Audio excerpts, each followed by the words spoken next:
มามื้อนี้นั่นผู้ดีว่ามีทางพ่อกับแม่เพิ่นเนาะทางพ่ออมพรกับแม่ติ๊กว่าอะไรก็ได้เพิ่นฝากให้อ้ายนี่มาถามเนาะเรื่องเฮือนเจ้านี่แหละอยากเปลี่ยนอยู่บ่ผาไหมเพิ่นว่าอยากได้อยู่บ่ไปนี่โอ้อ้ายจะบ่ฮะแม่เออบ่ค่อยถือกันไปเลยละเป็นได้นะแล้วมันเว้าเออเพิ่นอ้ายกกบ่บ่ในกลางอ้ายกลางแม่เพิ่นบ่ทันมีเมีย ยังโอ้เป็นเรื่องธรรมดาเด้จังบ่ทันมีเมียนั่น มีละมีไปเอา ยังบ่ฮอดแน่นแล้วอย่าเพิ่นแหละเพิ่นมักเว้าเรื่องไปทั้งบ่ได้แม่นว่าไล่กันหนีติ กบมัดฮะกบมัดไปอยากชัวร์ ครบมันเอายาซะเนาะเพราะว่าถ้าเว้ามันก็ ให้ผู้เอาเมียเพิ่นก็บอกว่าคันสู้อยู่บ่ได้กินบ่เป็นกับปุกตุกอยู่ซ้ำข้อไก่คุณอยู่ก็บอก หนึ่งเนาะพี่น้องเนาะ1 2 3 4แผ่นว้ายเฮ้ยหายยังเด้ผู้บ่าวน้อยนี่4 5 6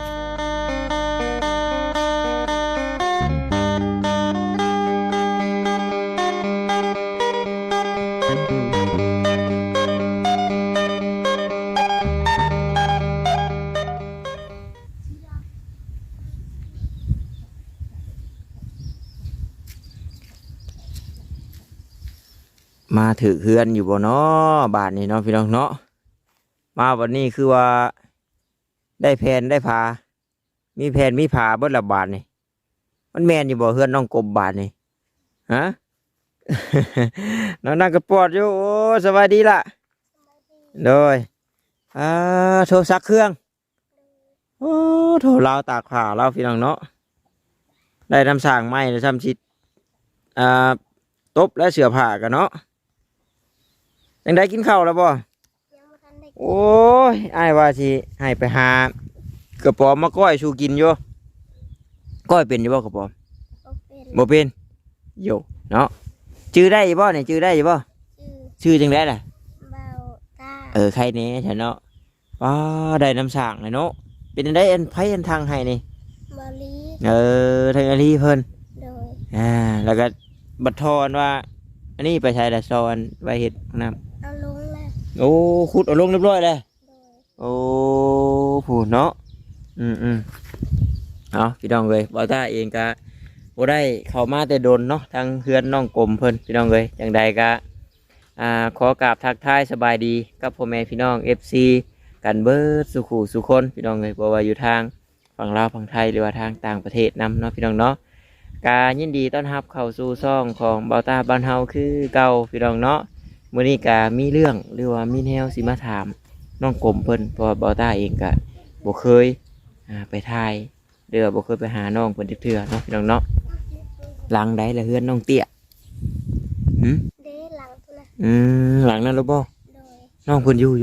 ยู่ เออเป็นพี่น้องเดียวกันบ่กับเจ้า โดย แล้วจักปีน้องเตี้ย บ่ฮู้ บ่ฮู้ โดย เพิ่นมีลูกน้อยบ่ มี ผัวเพิ่นไปใช้ก็ ผู้เพิ่นก็อยู่น้ำเดียว แต่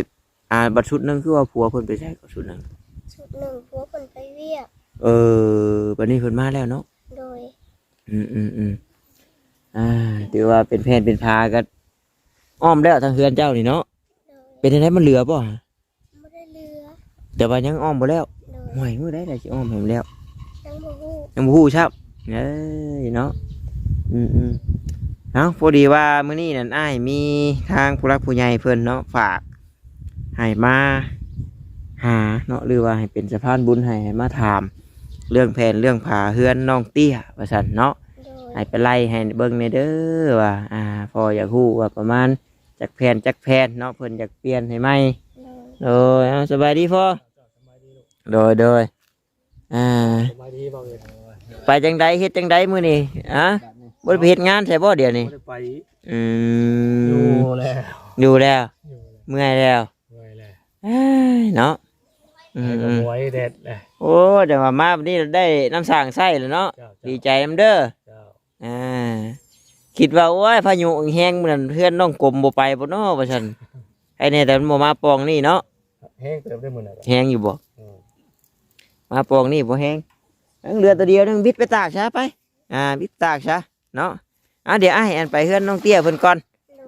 โดยซักเครื่องอยู่เบิ่งเนาะโธ่ฮ้อนมันเป็นง่ายแท้พี่น้องเอ้ยโอ้ผู้ร้ายถึงมาหลายคนแท้นี่ฮะสบายดีล่ะกินลูกม่วงไม่กินหลายเลยเนี่ยฮ้อนสิเพิ่นว่ายังอ้อมบ่แล้วเพิ่นว่าเนาะเพิ่นน้องกลมพี่น้องยังอ้อมบ่แล้วน้องเตี้ยดิได้ยินแต่เสียงลูกน้อยให้วอนๆนี่เนาะทั้งนั้น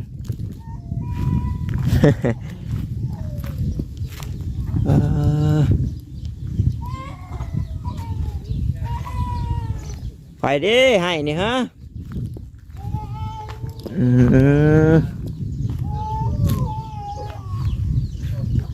แหวงอยู่ในคอกคุณบ่น่ะว้าโธ่กี่ว่าอยู่ทั้งคืน เบิ่งฉันเพราะว่าทางดังพอเพิ่นใกล้ๆกันนั่นแหละว่าฉันเนาะกับเฮือนน้องกลมก็พี่น้องเดียวกันเนาะ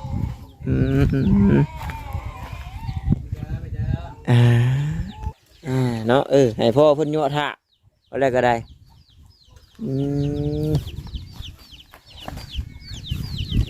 เห็นอยู่เนาะในคลิปเบาแซนแล้วก็คลิปเขาอ้ายเพิ่นพี่น้องเอ้ยแต่ว่าเบาต้าบ่ได้เห็นเขามาหาน้องเพิ่นทุกเทื่อแต่ว่าเพื่อนใกล้ๆกันว่าซั่นอยู่พี่เลยมันโล่งๆแน่เนาะอยู่ตารางมันจะทึบๆอยู่ได้เรื่องบ่ฮู้ว่ากำลังแล้วงานบ่นี่โดยสบายดีล่ะเนาะอันจัดงานหยังอันนี้งานดองดองเจ้านี่เอาหางแตงนี่ว้าวแล้วกะอ้ายน่ะบ่อยากเชื่อได้ตอนชีวิตน่ะเห็นในคลิปไอรีบ่ว่าเจ้าได้ลูกหนึ่งว่าซั่นก็ลูกเจ้าล่ะว่านั่นน่ะคิดว่าห้ยน้องเพิ่นก็ยังน้อยแท้ว่าจะจักปีก็20 ปีปอคนตัวฟอมสิเด้แท้นี่เนาะในความคิดว่าต้าเนี่ยคิดว่าประมาณ12-13 ปีพี่น้องเนาะเห็นน้องเพิ่นตอนชีวิตนะบ่ได้เราห่วยอายุน้องเพิ่นก็หลายเด้นี่ว่าสร้างครอบครัวจักปีละ3 ปีห่างลังแต่งปีนี้เอาแต่งปีนี้เนาะแต่ว่าผัวนั่นอุ้มลูกนั่นผัวเจ้าห่วยบัดผัวคือว่าผู้ใหญ่แท้จักปีแล้วเพิ่น19ว้าวยังบ่ชูเจ้าอยู่ว้าวโธ่ 19 ปียังบ่ชูน้องเตี้ยอยู่พี่น้องเนาะ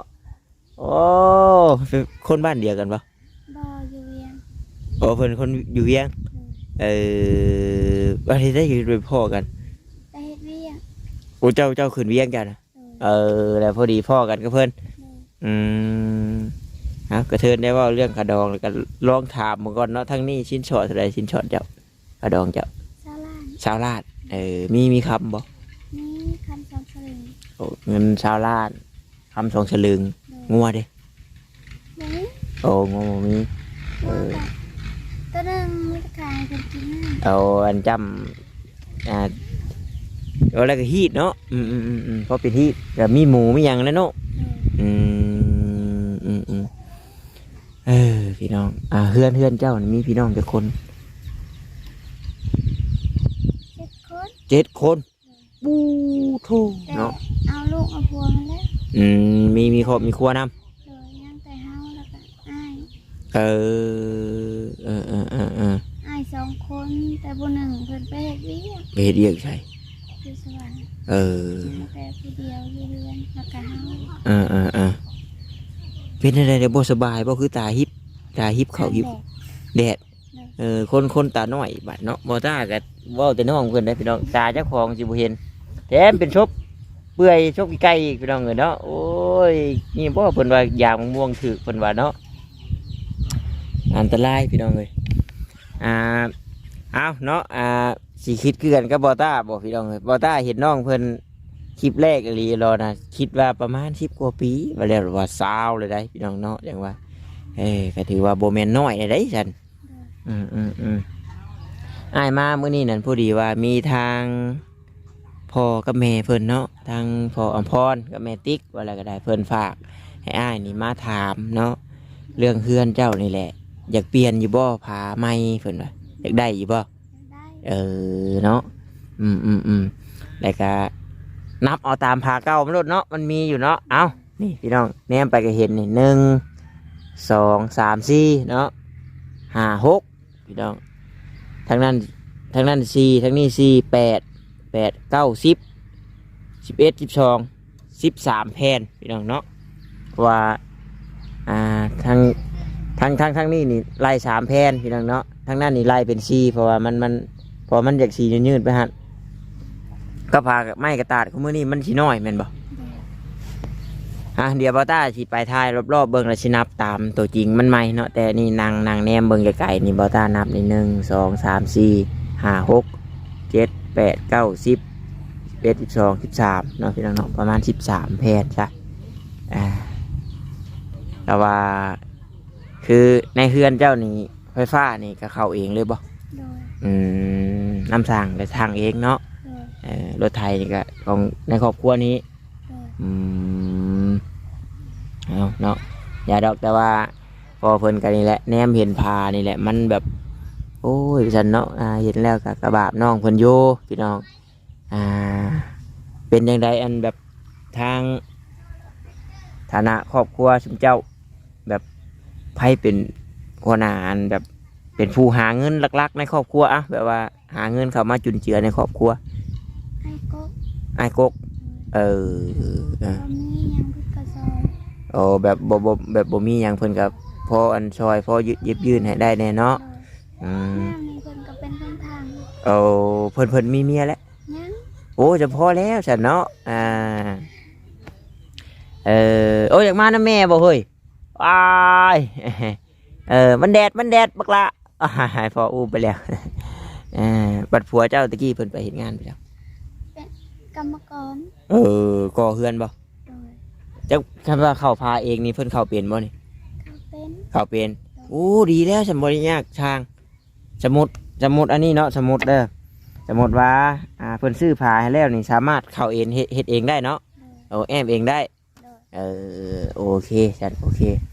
เดี๋ยวสิบอกพอเพิ่นเนาะคือเจ้านี่แต่ตอนบ่ทันมีลูกกับไปเฮ็ดงานอยู่ไส ไปอยู่บ้านบุง บ้านบุง โดย ไปเฮ็ดงานหยังเลย เรียกบ้าน โอ้ไปเฮ็ดบ้าน โดย เฮ็ดบ้านการเฮือนเนาะ โดย ก็บัดแม่เด้แม่ของเจ้านี่เฒ่าแล้วบ่ เสียแล้ว เสียเลย โดย พอ เสีย พ่อก็เสีย โดย เอาของผ้าได้ฉันเนาะพ่อเสียแม่เสียพี่น้องแต่ก็บัดมูลเด้แบบปั่นกันเรียบร้อยบ่ได้บ่แบบมูลมั่ง บ่ได้ฟัน ดินมีกว้างบ่เนาะ บ่สี่แสน โอ้ทอเห็นนี่ แม่น โอ้บัด7 คน โดย โอ้เนาะถ้าปุกเป็นของไผของมันก็พอแต่ลมเฮือนเนาะว่าดินเฮือนนี่แต่ว่าหน้าได้ล่ะกว้างแต่บ่โอ้เดี๋ยวพูดเลาะลงพูด ปันกันกับสิบุลายก็ได้คือ7-8ให้นี่แหละ เพราะว่า7 คนพี่น้องเนาะ7 คน7พูดปั่นกันสมมติว่าพูดละ20 เมตรเอาทางกว้างมันนี่ก็ห่วย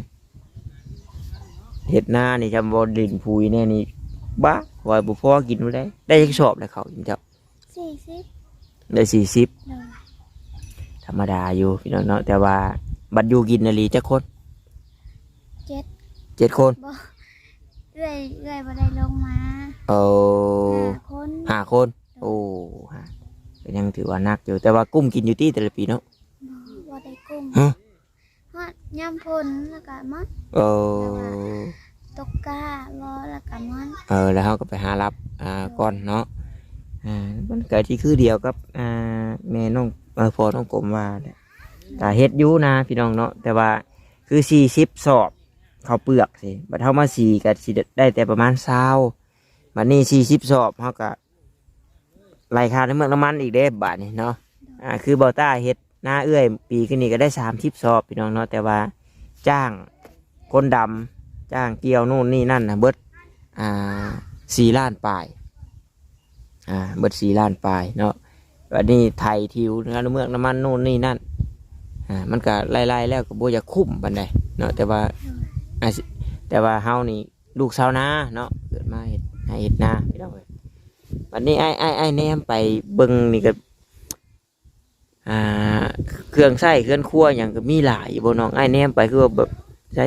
กระถางอุอิก็คือว่าตะมูตะมอมอยู่นะเนาะยังขาดเรื่องเนี่ยเครื่องใช้เครื่องครัวก็ให้ขาดอยู่ เป็นหม้อเป็นแหกมีครบอยู่เนาะ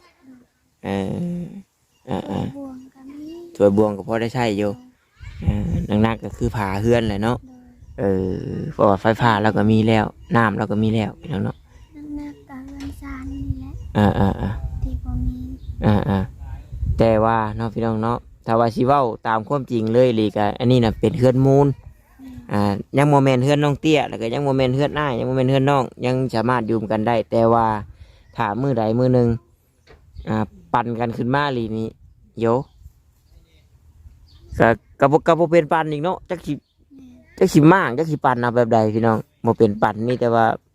ผู้ใดบ่มีบนส้นบนเช้าก็อยู่นี่จะผู้ใดขึ้นได้หาได้แล้วก็เฮ็ดใหม่เท่านั้นเนาะเฮ็ดใหม่แต่ว่าค่าหัวมื้อนี้เป็นบ่น้องหัวนี่แล้วก็แซกลงไปพุ่นฮะมีแต่ซื้อมื้อนี้รถซื้อมื้อนี้แล้วก็หั่นสิประมาณ20อยู่พี่น้องสิประมาณ20 เมตรเป็นนี่ห่วยแต่ว่าปั่น7 คนนี่ป้าเพื่อนนี่สิได้บ่ผู้ละ5 เมตรพี่น้องเนาะ5 เมตร 6 เมตรนี่แหละปลูกพอไปนี่ก็ดินน้องกลมเลยเด้เนาะตัดไปนี่ก็ดินน้องกลมเลยเด้พุ่นละอาศัยดินให้นุ่มให้หน้าพุ่นละเห็ดดินเฮือดดินซานอ้ายก็มาถามมาเบิ่งชื่อมื้อนี้เนาะเดี๋ยวสิบอกพ่อกับแม่เพิ่นนะแต่ว่าเพิ่นว่าโอเคลูกเอ้ยเนาะนู่นนี่นั่นก็สิชื่อแกเข้ามาให้เนาะแล้วก็ใส่เองได้เนาะบ่จำเป็นต้องจ้างสร้างเนาะเอาโอเคอยู่จ้ะโอเคอยู่ยังกินนมแม่อยู่บ่นะยาเลยพอดีแล้วใช่พี่น้องเดี๋ยวซื้อมาอยู่นมแพ็คหนึ่งพี่น้องให้น้องเพิ่นคือว่าจังใดคือได้ยินพ่อเพิ่นว่าบ่สบายใช่บ่แม่บ่สบายลูกน้ำขมายเพิ่นจังได๋เป็นไข้ยามไข้สินี่เอาฮ้อนๆดิจังใดเที่ยวรูปน้ำรูปในเอาแหละพี่น้องกลางคืนก็นอนอยู่รูปนี่บ่น้องบอกเดียวนอนอยู่รูปมันเป็นตะย่านให้สิดอกเห็ดคอกไว้อีกได้พี่น้องเนาะเป็นยันลูกฝนตกกอกไว้หันอยู่กับอ้ายย่างไปนี่โอ้อ้ายจะบ่ค่อยคิดกันไปเลยเป็นอะไรนะแล้วมักเว้าเพิ่นอ้ายกกบ่อ้ายกลางเพิ่นบ่ทันมีเมียโอ้เป็นเรื่องธรรมดาเด้จังบ่ทันมีเมียนั่นยังบ่ฮอดแน่นแล้วอย่าเพิ่นแลเพิ่นมักเว้าเรื่องไปทั้งบ่ได้แม่นว่าไล่กันหนีติครบมัดฮะครบมัดอยากชัวครบมันยาจ้ะเนาะเพราะว่าถ้าเว้ามันก็ไอ้ผู้เอาเมียเพิ่นก็บอกว่าคันสู้อยู่บ่ได้กินบ่เป็นกับปุกตุกอยู่ซ้ำข้อไก่กูอยู่ก็บอกเพราะว่าสี3แผ่นพากันอยู่เพราะว่ามันเป็นแนวนี้ได้พี่น้องเนาะมันเป็นแนวนี้อยากทุกครอบครัวสมมติว่า100 ครอบครัวนี่สิมีอยู่หมู่5 ครอบครัวซะไปเนาะมันกับถ้าว่าเจ้านี่บ่ทันมีผัวนี่อีกแบบนึงวันนี้เจ้ามีผัวแล้วบัดนี้ผู้บ่มีผัวมันก็ต้องอยากเว้าได้อันนี้นะแล้วก็สมมติว่าเคยบัดนี้ได้เคย2 คนมาอยู่ร่วมกันนี่ก็อยากมีเว้ากันอีกได้เคยได้ยินหลายเลยพี่น้องเนาะสมมติว่าผัวเจ้าดุผัวผู้นี้ขี้ข้านผัวเจ้าขี้ข้านผัวผู้นี้ดุเว้ากันอีกผู้นี้ซื้อเป็นนัวผู้นี้บุซื้อผู้นี้เข้าร้ายเข้าน้อยลูกโตร้ายลูกกันน้อยนี่เว้าเห็นอีกจะเมือนลังเดียวกันมันอยากมีเนาะอันนี้ต้องทำใจโลดพี่น้องเลยทางที่ดีนั่นน้อยกะยาเฮือนเฮานะแมนเนาะ นี่แหละพ่อแม่เพิ่นจักว่าเป็นหยังเพิ่นจังบางคนเพิ่นจังว่าพอมีครอบมีครัวแล้วเพิ่นยังให้ออกครอบออกครัวเนาะเพื่อตัดปัญหาโดย ให้กัน เพราะว่าโว้ยคนเนาะมันลูกคนละพ่อละแม่ไหมมาอยู่ร่วมกันมันก็ต้องอยากมีแน่แหละนี่แหละเพิ่นจึงตัดปัญหาอยากให้ออกครอบออกครัวพี่น้องเนาะบ่แม่นว่าเพิ่นสั่งเด้แต่ว่าเพิ่นตัดปัญหาไว้ก่อนแต่พอเอามีปากมีเสียงกันแล้วมันอยากยากบัดแนมหน้ากันสิบ่ติดแต่ว่าทั้งนี้ทั้งนั้นอย่าเพิ่นแลเด้อชาเพิ่นแต่ถ้าว่าเฮาใส่อารมณ์ใส่กันมันก็บ่มีหยังดีขึ้นนี่นะเนาะมีแต่ว่าเจ้าก็มีผัวแล้วเนาะมีลูกมีเต้ามีครอบมีครัวถ้าเจ้าขึ้นมาหาได้ก็เฮ็ดคืออ้ายเจ้าว่าและปลูกกระทบปลูกกระตูบอยู่เพราะว่าเฮือนหลังนี้กันเรายังอยู่หรอมันแน่นั่นแหละพี่น้องเห็นอย่างมันก็ลำบากเนาะหน่อยเราโว้ยเห็ดนาเห็ดนาก็เอากันลงดำได้ตั้งไรมัดเลยตัวยังบ่ลงอยู่ว่านี่คือเคยมีพี่น้องเนาะอันนี้บ่เคยลงอันเพิ่นก็บ่ได้เฮ็ดงานยังนักเพิ่นผู้อยู่ตามภาษาคนโสดเพิ่นเลยเนาะแต่เฮาก็บ่เคยเว้าให้เพิ่นแต่เพิ่นนี่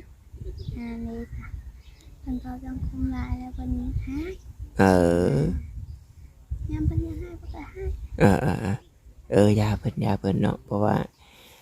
อายก็บ่อยากให้น้องเว้าออกมาแบบในกองปานใดสินะเพราะว่ามันคือเว้าเลยถ้ามันเว้าออกมามันก็นักน้อยบัดมันเหนื่อยเลยเนาะนี่มีแต่ว่าหยังก็ยาแลเฮ็ดจังได๋ฉันฮู้อยู่แล้วก็เรื่องช่วยเหลือเนาะถ้าผู้หลักผู้ใหญ่เพิ่นเบิ่งเบิ่งออกได้เนาะเพิ่นเบิ่งที่แรก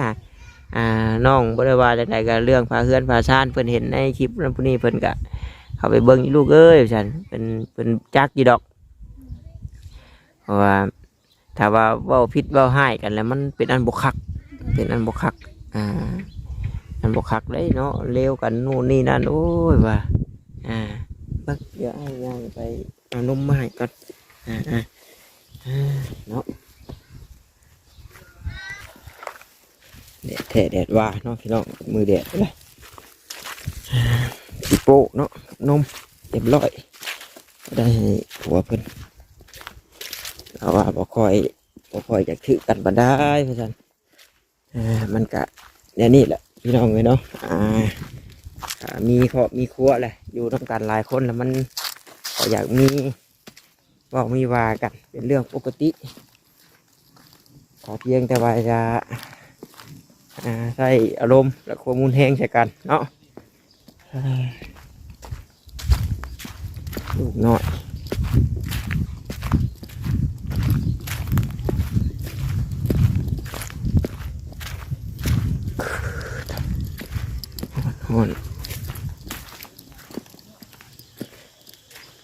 น้องตี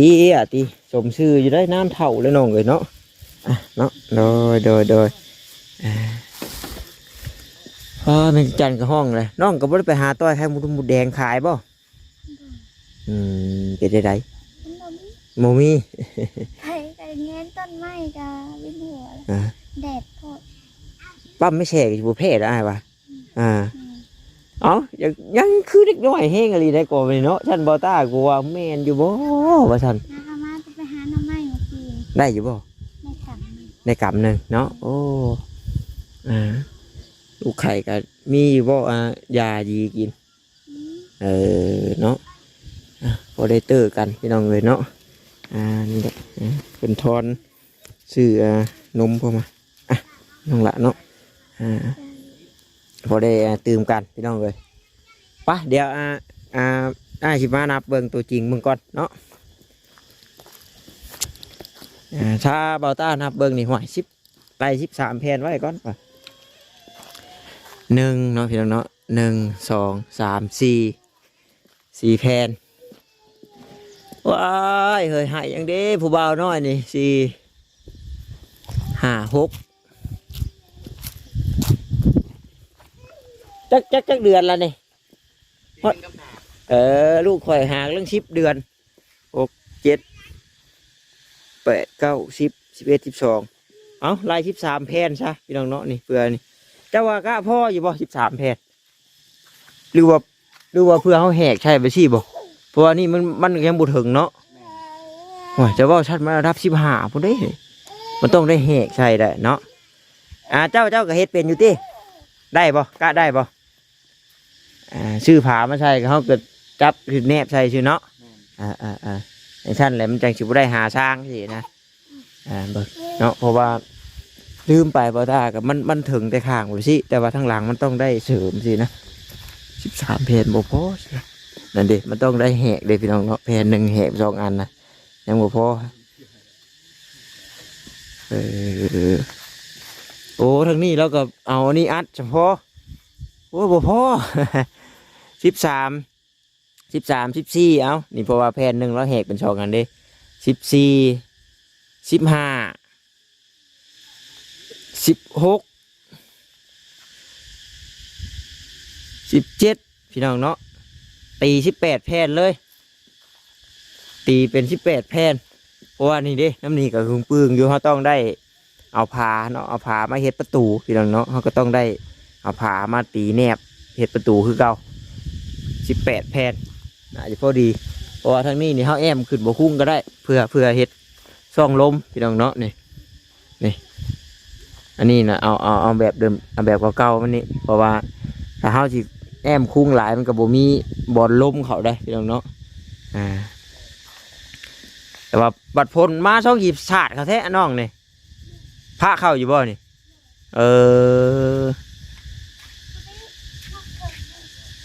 พลนั่นได้แนมกึ่งปึงอยู่เนาะโอ้พี่น้องเนาะถ้าว่าอัดนี่เลยนี่มันก็โอ้ดับซาวพูแล้วสบายไปอัดทวนเทียนมันนะมันนะพูทวนนั่นอีกได้พี่น้องเนาะนะมันต้องได้อัดได้นะพอเราเอาพานั่นกันนะโอ้พี่น้องเนาะฮะเนาะนี่แผ่นหนึ่งนะแหกอัดได้นะต่อ2อันพี่น้องเนาะ18 19 20 21 22โอ้อัดับนั่นผู้ใดพี่น้องเนาะจังสิพอ20กว่าแผ่นพี่น้องเลยโอ้บัดเบิ่งก็คักแล้วนะเพราะว่าเทิงพุ่นเราก็ต้องได้ใส่เนาะถ้าว่าคักแท้นะเขาต้องเอาสังกะสีใส่เทิงมันน่ะน้องเนาะเอาสังกะสีใส่ถ้าว่าสังกะสีกับเบิ่งเด้อแผ่นหนึ่งนี่บ่มันขังและแผ่นนี่บ่พอพี่น้องมันก็กว้างเติบนั่นนะพี่น้องเนาะสมมติว่านี่แผ่นหนึ่งนั่นแผ่นหนึ่งก็สิบ่พอ3แผ่นต่ออันนี้1พี่น้องเนาะใส่สังกะสีได้เอาสังกะสี3แผ่นซะเอาสังกะสี3แผ่น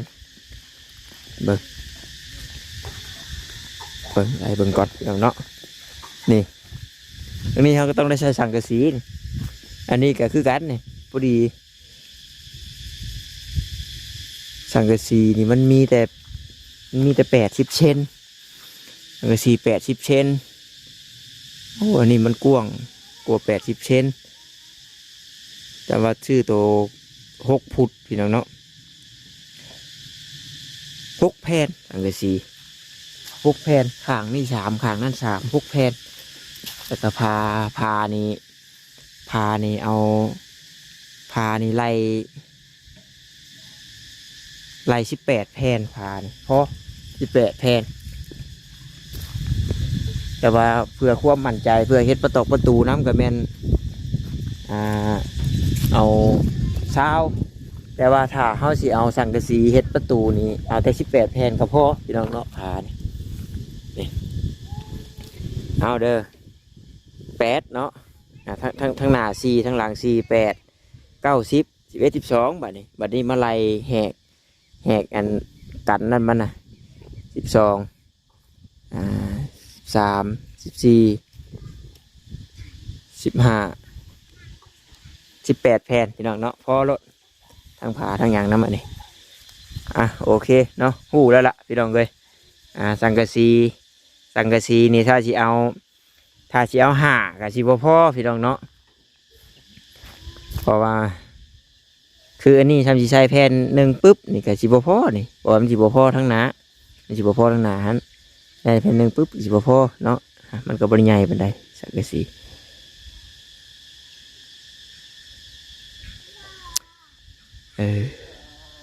เอาเนาะเดี๋ยวสิบอกเพิ่นเนี่ยประมาณนี้แหละพี่น้องเลยโอเคสันเนาะพี่น้องเนาะจังใดก็คือจะได้ขอตัวจบคลิปก่อนทางบอต้าเองก็ได้พี่น้องเลยหากว่าบอกผิดพลาดประการใดก็กราบขอโทษขออภัยน้ำลายๆเนาะพี่น้องเนาะเสียงอีมจันพี่น้องน้องสนั่นอยู่บาดนี่กะส่วนเพื่อนน้องเตี้ยเพิ่นเนาะบอต้ากะได้คำนวณเอาข้าวเบิ่งทีนะตังกะซีนี่6 แผ่นพี่น้องพานี่เอา18 แผ่นอาจจะพอเดี๋ยวเนาะแล้วมันจะบ่ได้ใหญ่ปันใดกูมือนี่ก็ได้นี่แต่ว่าจังใดก็ขอบมุกขอบใจเนาะขอบบุญขอบคุณทางพ่อกับแม่เพิ่นละลายเนาะที่เนื้อเสียใจแล้วก็ให้พระตาเป็นสะพานบุญให้เนาะให้มาถามพี่น้องเลยได้ไล่ให้ได้เด้อเนาะก็คือจะได้ขอตัวจบคลิปก่อนก็ขอขอบมุกขอบใจทางพ่อแม่พี่น้อง FC เบิดสุขุสุคนพี่น้องเนาะถ่ายคลิปนี้ก็ขอกล่าวเข้ามาสบายดีเด้อพี่น้องเด้อบ๊ายบาย